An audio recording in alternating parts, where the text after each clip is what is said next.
Before we begin, I would be remiss within my royal appointment were I not to congratulate you on your recent triumphs. Truly a spectacle, a marvel of the most awful proportion. And a second, therefore, it is only fitting that such expeditious victories be afforded remuneration of equal importance.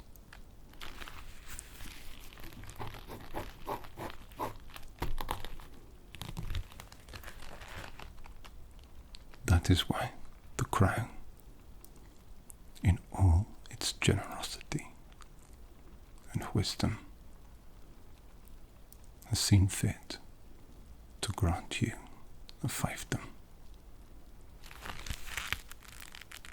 Not only that, but therein the creation of a new fiefdom, named after your honourable self.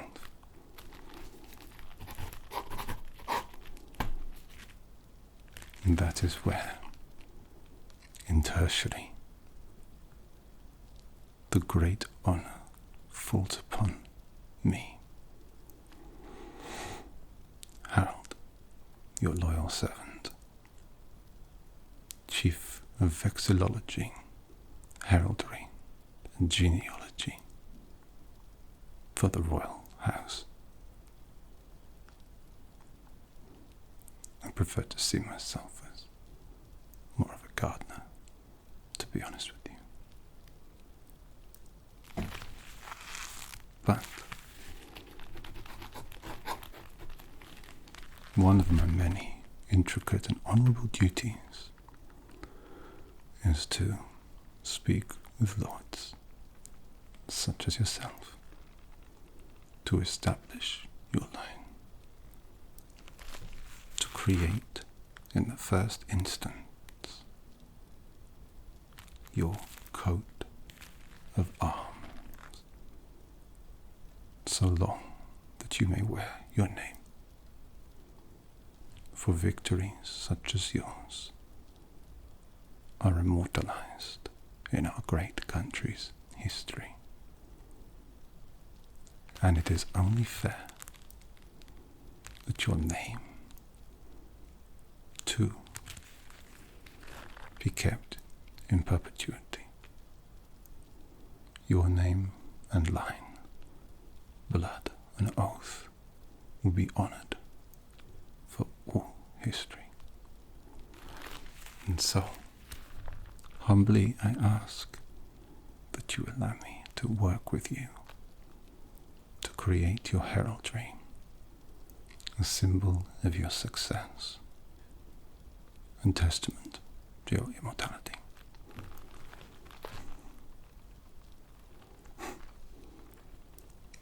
Before we begin, my lad, I would suggest that heraldry only happens once, and therefore we are all uninitiated, as it were. So, if you had any questions, I would beseech you, ask them now, my lad.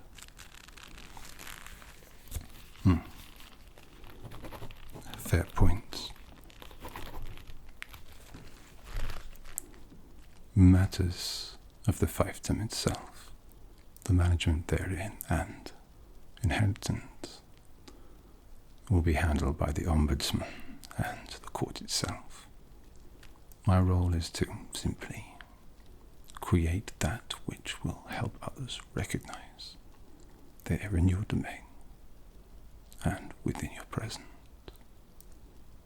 so they may afford you the due respect, courtesy, and traditions that we have here. Perhaps it's best if we simply begin, my lad. A coat of arms, your heraldry, as much as you, more than the sum of its part, but still made up of many therein.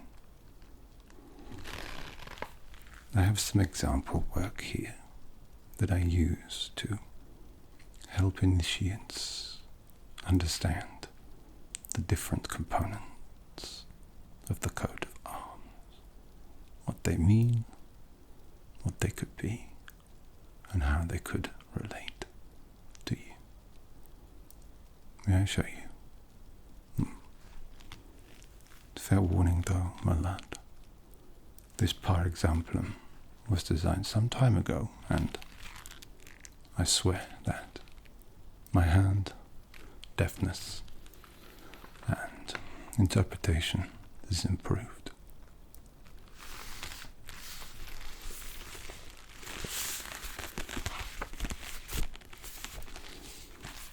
Here, my lad.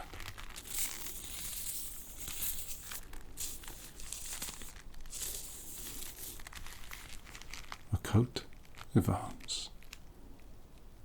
For you should wear it with pride, to resemble and inspire your arms, but more than anything, to inspire you.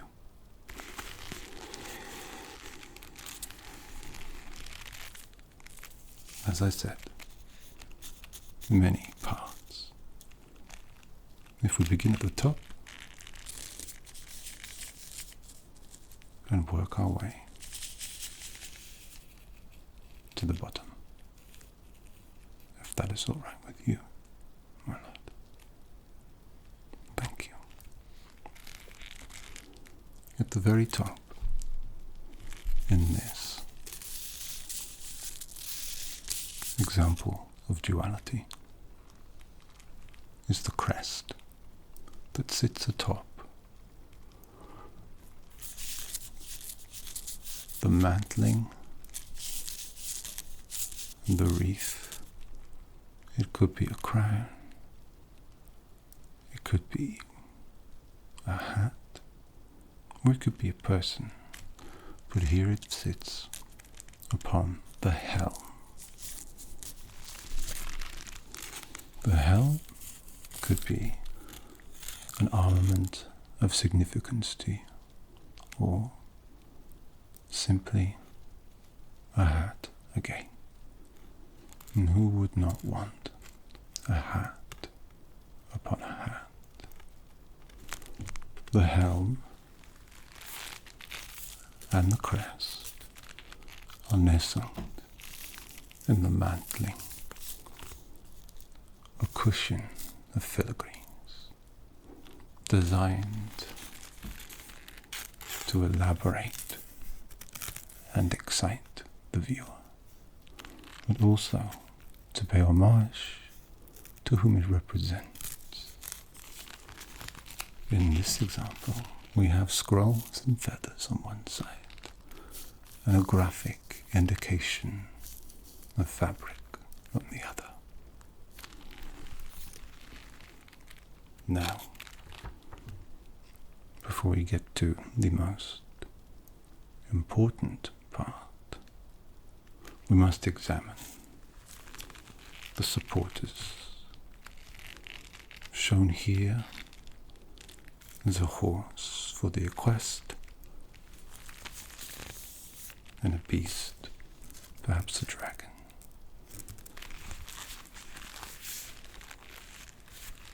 The left side, upon standing, i.e. my left, not yours, my lad, is called the sinister, as old tradition suggests that the left is of sinister origin, and on the right, the dexter.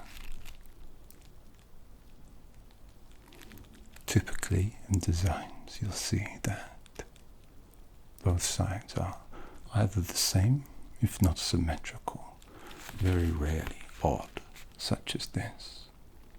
But it is not unheard of. And certainly for you, I have been granted extreme lenience with the design. The shield, the focal point, the fulcrum, the pivot that tells. The shield shape is of great importance, as it can designate rank, origin, faith, or allegiance. Therefore, the design within matters more. One may have an ordinary, which is usually a graphic, geometric line. Again, representations of which we will explore. Or one may opt for a charge, a sign on the front of the shield. In this case, the fleur de lis, representative of Paris and France. Now, usually one would not combine the two, but again, I have been granted extreme lenience. We move down here to the scrolling, where we place your motto, my lad. A phrase or maxim that means the most to you, that represents your house and will carry your bloodline in memory. Most opt for Latin in the text, but we can accommodate any language you wish. And usually, again, a symmetrical design. But certainly on the maxim, not imperative. And finally, we have the encouchement, or the mantle at the base, that which holds the rest to stand. Handles firm your heritage, your legacy, and your land. And that, my lad, is the basis for the herald. The thing that will live, perhaps longer than you.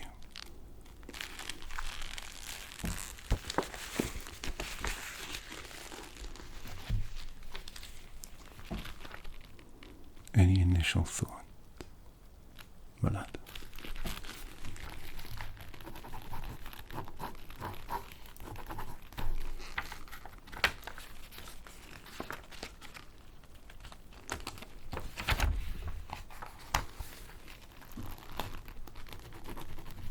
Very tasteful. Perhaps we should look at the different shields.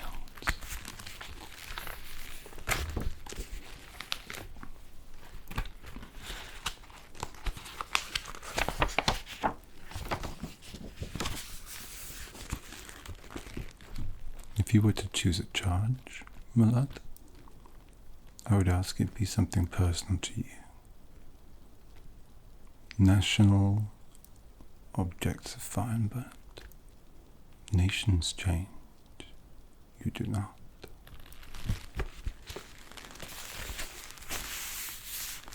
Here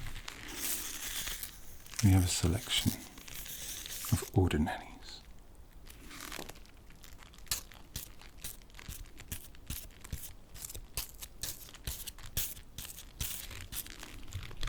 One can see the different lines but also, astutely, the different shapes. For a shield is made up of more than one part. First, the ordinaries themselves, the straight line, the fess, the pale, straight down. Then we have the bed. Here, a chevron, a cross, and the saltire.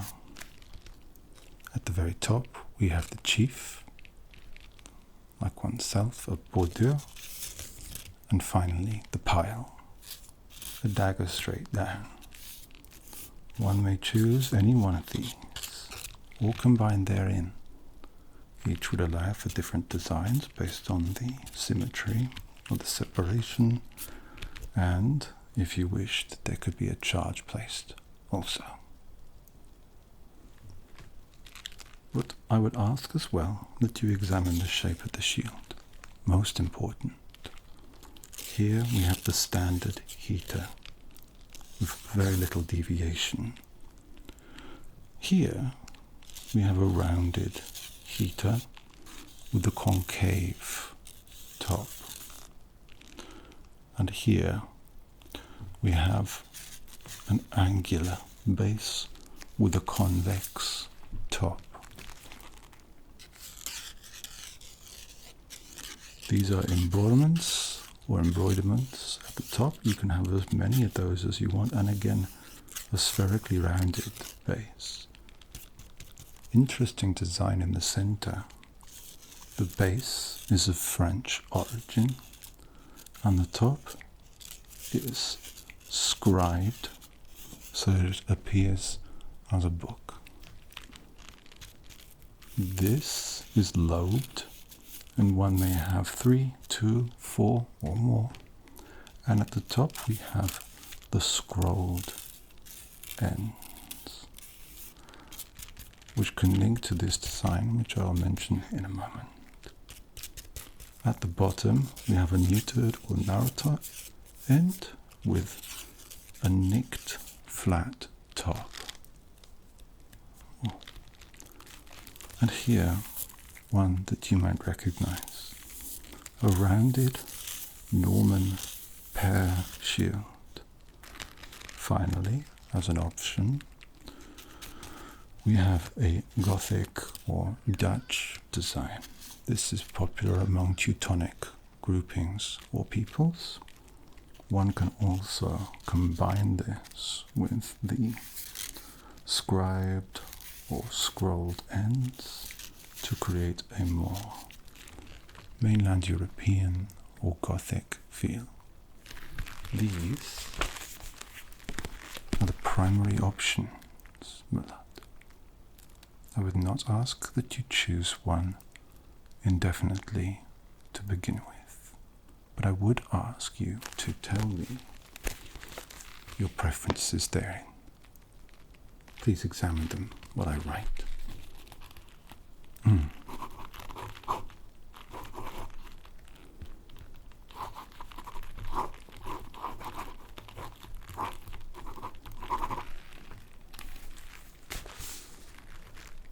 You're quite right, my lad. It would perhaps be improper for someone without French blood to adopt the French style shield. The curved base with a scribed top, but not unheard of and not prescribed or prohibited. Myself, were I to be granted such an honor as you, or to even had a modicum of the success that you have and natural aptitude, I would have a preference for a scroll end, perhaps with a simple rounded base, or possibly even the French or Dutch design, but a scrolled end for me. That's my favorite. Perhaps only because I spent so much time with parchment.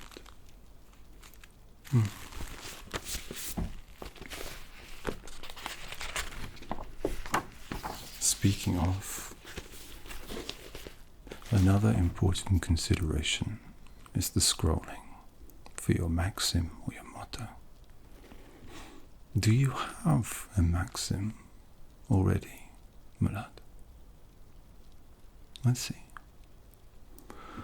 Even if it were in another tongue, one would be inclined to translate it to the High Latin, or sometimes German, to give it a little bit more oomph. Here.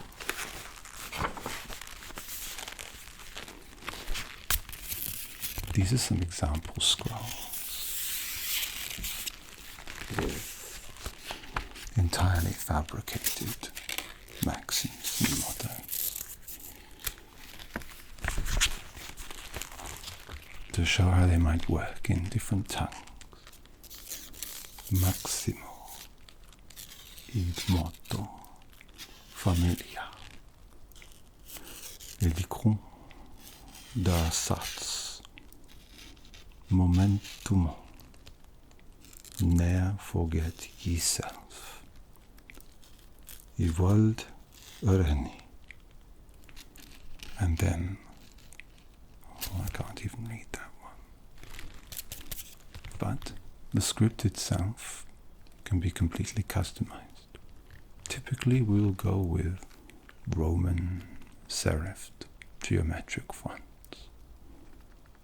But slab fonts, embossment, debossment, embodying, the leading and the kerning, dependent on how many lines, can all be customized and accommodated to suit whatever length of motto you have, my lad.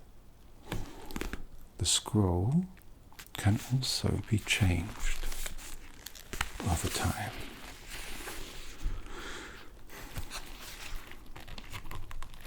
Whereby usually one would maintain the primary elements of the heraldry. For example, the shield itself, or the charge, or ordinary. The mantling, the supporters, the motto may change as your house adapts, grows, or becomes larger. But I would ask, my lad, that you think on your motto, the words that will carry your name, your reputation, and your intent. In the meantime, consider the following. Your mantling, both the sinister and the dexter. What would they be? There are many options, of course. Here, some very simple examples I have done. Half silhouetted lion, the symbol of our nation. A fully graphic cockatrice, bizarre creature. And entirely silhouetted griffin. These are the three styles that our supporters are cast in. Half silhouette, full silhouette, entire graphic.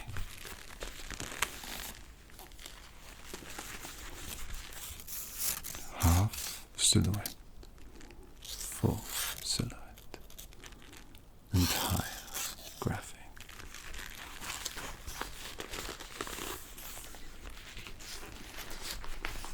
Indeed,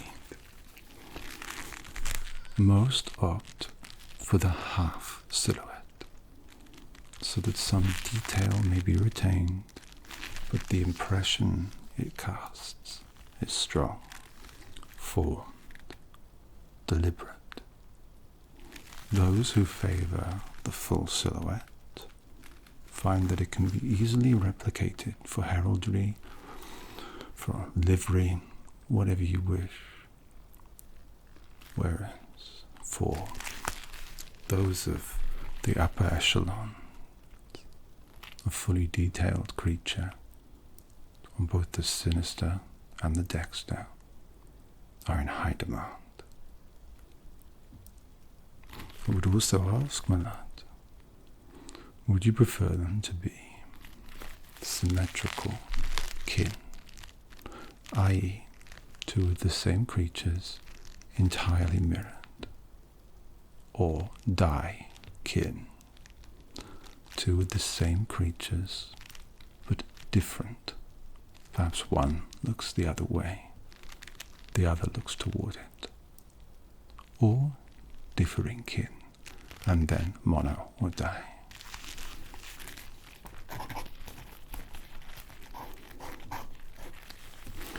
It is rare for someone to choose the incongruous pair.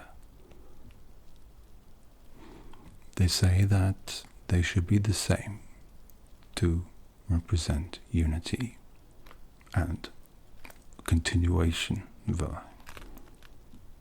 However, I believe showing adaptation or inclusion or even the ability to accept change is important too. But having asked that, my lad, is there a creature that represents you and your family, do you think? The banner you carried before was for another lord. You were the squire, and whereupon they fell, you rose. And make no mistake, we are all grateful. But I would say that the one creature you could not choose would be that of your late master. In this case, I believe,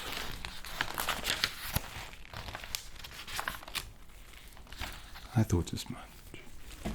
Your late master's symbol, dexter sinister, mono kin, was the ram. So I'm afraid that is a creature that you cannot choose, my lad.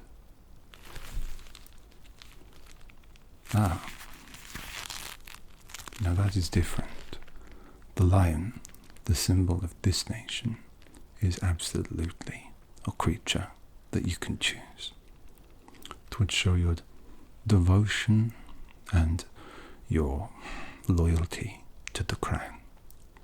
I would warn, though, as mentioned, your supporters can change, which is helpful because if the crown were to change, heaven forbid, it might look you a traitor to the new order.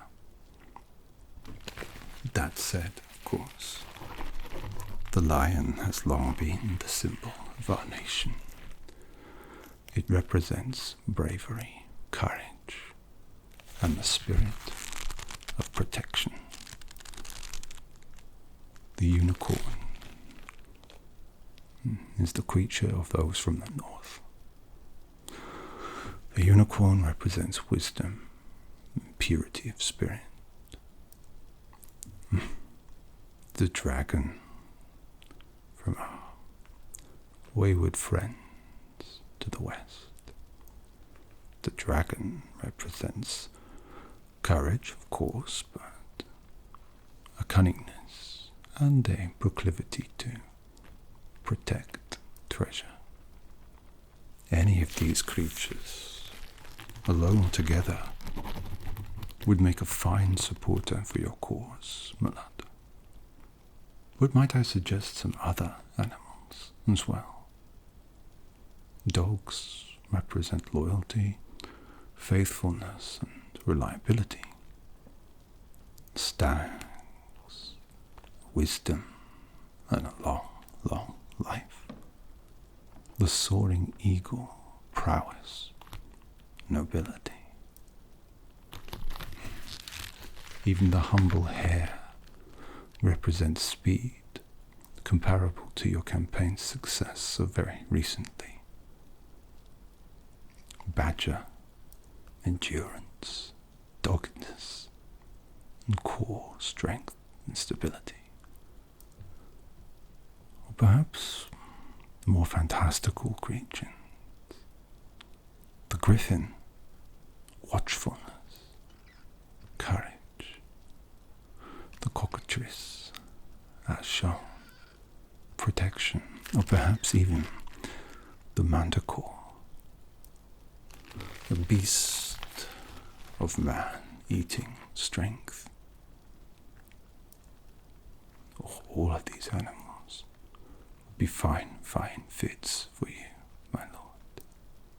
Had to choose simply one, correct?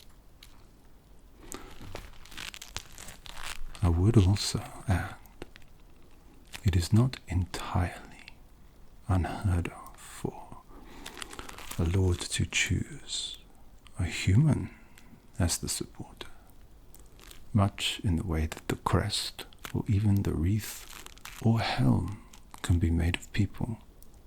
So too can the supporters, if there was someone specific in mind, or a certain role therein. Knightly pursuits, perhaps. Similarly, the accouchement, the compartment, the stand itself could be any material, including people, if such victories persist, my lad. But yes, things to consider thus far. The crest, the helm, the mantling, the supporters, what creatures represent you. Along with the supporters, my liege must also consider your motto or maxim, the words that represent and carry your name. And finally, but most imperative of all, the shield, the crest, the charge.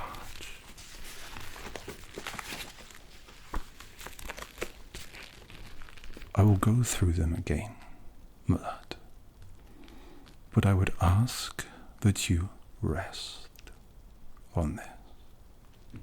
Sleep, my lord, so that you may awaken strong in cogitation and mind, in order to make a decision that behooves your name and your victories.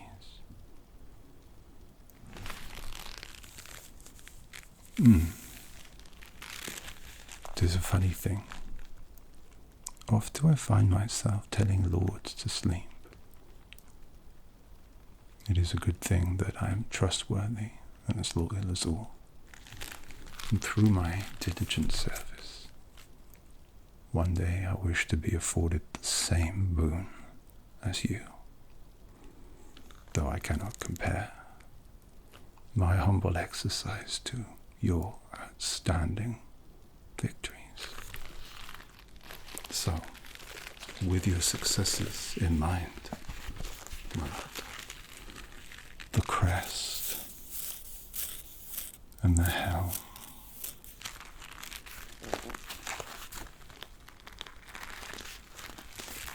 the crest and the helm, sleep, my lord, and decide. The mantling and support,